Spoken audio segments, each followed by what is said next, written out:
अनिल परब यांनी नाव न घेता विधान परिषदेमधून नितेश राणे यांच्यावर निशाणा साधलेला आहे। नितेश राणे यांचा उल्लेख नेपाळी असा करत त्यांनी जोरदार टीका केली आहे। सध्या एक नेपाळी शाल घालून राज्यामध्ये फिरतोय आणि हिंदू मुस्लिम वाद निर्माण करतोय असं विधान परब यांनी केलं।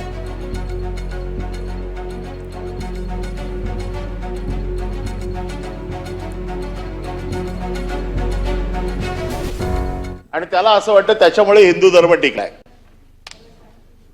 त्याचा असा समज झालाय। हल्ली काय शाल बिल घेऊन अशी म्हणजे समज झालाय।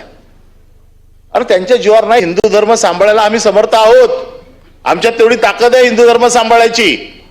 परंतु माझ्या धर्माने किंवा मला ज्यांनी शिकवण दिली त्यांनी हे शिकवलं नाही, स्वतःच्या धर्माचं रक्षण करताना दुसऱ्याच्या धर्मावरती जाणीवपूर्वक अन्याय करणार नाही याची काळजी घ्यायला मला शिकवलेलं आहे।